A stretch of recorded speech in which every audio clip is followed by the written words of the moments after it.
जय श्री राधे कृष्णा। जय श्री संतोषी माँ। सभी धर्म प्रेमियों को राधे राधे जी। आप सभी का मेरे YouTube चैनल आस्था पर मैं स्वागत करती हूँ। आज मैं गणेश चतुर्थी के विषय में बोलूँगी। सबसे पहले आप सभी को विघ्नहर्ता भगवान श्री गणेश जी के पावन पर्व गणेश चतुर्थी की अनंत बधाई एवं शुभकामनाएँ।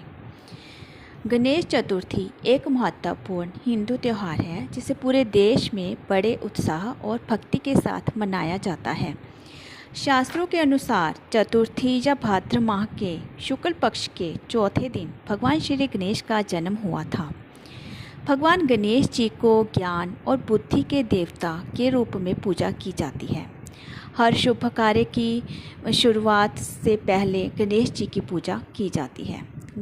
गणेशोत्सव या गणेश चतुर्थी 10 दिनों तक मनाई जाती है। गणेशोत्सव के दौरान लोग भगवान गणेश की मूर्तियां स्थापित करते हैं और उनकी पूजा करते हैं। गणेश चतुर्थी उत्सव के 10वें और अंतिम दिन किसी पवित्र जलधारा में गणपति जी की मूर्तियों का विसर्जन किया जाता है। गणेश उत्सव पर विशाल शोभा यात्राओं के साथ विभिन्न धार्मिक और सांस्कृतिक कार्यक्रम भी आयोजित किए जाते हैं। अब मैं आपको बताने वाली हूँ कि गणेश जी का जन्म कैसे हुआ था।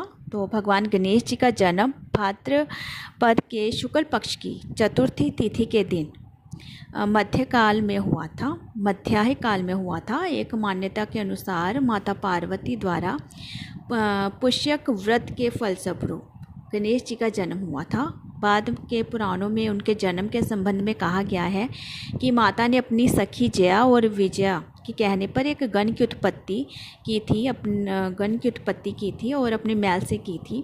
मान्यता के अनुसार जहाँ इनका जन्म हुआ था उस स्थान को डोडीताल कहते हैं। हर कोई भक्त गणेश जी की जन्मभूमि देखना चाहता है। गणेश जी के जन्म को लेकर उत्तरकाशी के स्थानीय लोगों में एक पद प्रचलित है। गणेश जन्मभूमि डोडीताल कैलासु असी गंगा उद्धम अरु माता अन्नपूर्णा निकासु। कैलासु और असी गंगा के बारे में जानकारी। मूल रूप से पहाड़ों में गांव के समूह को पट्टी के रूप में जाना जाता है जिसका मूल नाम कैलासु है। इसे स्थानीय लोग भगवान शिव का कैलाश बताते हैं।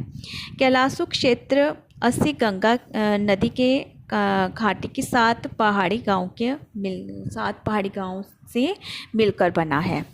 भगवान गणेश को स्थानीय भाषा में डोडी राजा कहा जाता है जो केदारनाथ में गणेश जी के लिए प्रचलित नाम है।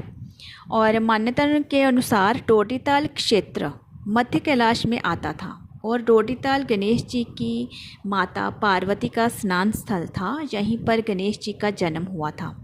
वैसे कैलाश पर्वत तो यहाँ से सैकड़ों मील दूर है, परंतु स्थानीय लोग मानते हैं कि एक समय जहाँ माता पार्वती विहार पर थी तभी गणेश जी का जन्म हुआ था।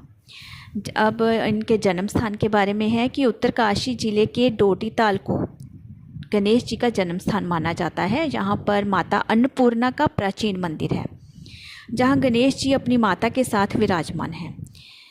और हिमगिरी के विहार में डोडीताल को गणेश जी का जन्म स्थल होने की बात लिखी गई है। अब डोडीताल के विषय में, डोडीताल मूल रूप से बुग्याल के बीच में काफ़ी लंबी चौड़ी षटकोणीय झील है। डोडीताल उत्तरकाशी जिले में ताजे पानी की एक झील है। इसका संगम गंगोत्री में होता है। डोडीताल झील की गहराई का अभी तक कोई पता नहीं लग पाया है। डोडीताल के चारों ओर सुंदर और ऊंचे ऊंचे पहाड़ और देवदार के लंबे लंबे वृक्ष हैं। यहाँ की शांति और प्राकृतिक सुंदरता को जब हम देखते हैं तो निहारते ही रह जाएंगे। डोडीताल कैसे पहुँचे? तो डोडीताल पहुँचने के लिए कई साधन है, जैसे कि वायु मार्ग द्वारा भी है, रेल मार्ग, सड़क मार्ग द्वारा भी जा सकते हैं। डोडीताल ट्रैक भी बना हुआ है।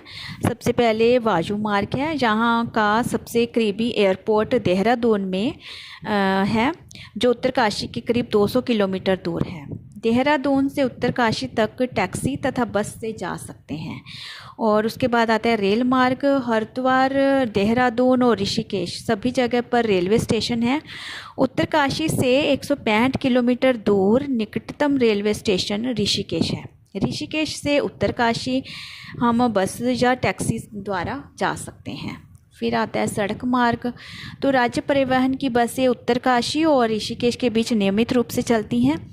ऋषिकेश से बस द्वारा उत्तरकाशी जाकर आप उत्तरकाशी से 19 किलोमीटर दूर संगम चट्टी तक जीप से जा सकते हैं, जहां से 22 या 24 किलोमीटर ट्रैक से डोडीताल यात्रा की शुरुआत होती है। और उत्तरकाशी से 5 किलोमीटर की दूरी पर स्थित गंगोत्री जाकर ठहर सकते हैं, जहां से फिर पास में ही डोडीताल है। उसके बाद आता है कि डोडीताल ट्रैक। डोडीताल में करीब 6 किलोमीटर का बहुत ही खूबसूरत और शानदार ट्रैक है, जिसे पैदल पार करना होता है। डोडीताल से आगे करीब 4 किलोमीटर दूर दवा टाप है। इस संपूर्ण रास्ते में जो संपूर्ण रास्ते हैं वो बर्फ़ से ढके हुए हैं और ऊंचे ऊंचे पहाड़ हैं, सुंदर देवदार वृक्ष और छोटे छोटे साफ स्वच्छ झरने हैं, झीलें हैं, प्राकृतिक नज़ारे देखने को मिलते हैं। अब हमने इसमें सावधानी क्या रखनी है कि डोडीताल जाने से जाना होता है, तो वहाँ पर जाने से पहले आपको ठंड से बचना होता है। वहाँ उसके लिए हमें मेडिसिन किट रखनी पड़ती है और यात्रा के लिए ज़रूरी सामान भी साथ में रखना होगा। यहाँ पहुँचने के लिए शारीरिक रूप से सक्षम होना बहुत ज़रूरी है। और यहाँ पर अप्रैल से जून महीने और फिर सितंबर से नवंबर के बीच जाना होता है, जाना ही बेस्ट है। उसके बाद मैंने ये देखिए आप सभी को जानकारी दे दिया गणेश चतुर्थी के विषय में कि इनका जन्म कैसे हुआ था और डोडीताल में हम कैसे पहुंच सकते हैं। उसके बाद मेरी ये जानकारी मैं यहीं पर विराम कर रही हूँ और उसके बाद मैं भगवान गणेश जी से प्रार्थना करती हूँ कि भगवान श्री गणेश आपके जीवन में सभी तरह की नकारात्मकता और बाधाओं को दूर करें। गणेश जी आपके जीवन में सभी तरह के सुख और समृद्धि लाएं। गणेश चतुर्थी की हार्दिक शुभकामनाएं। जय श्री राम।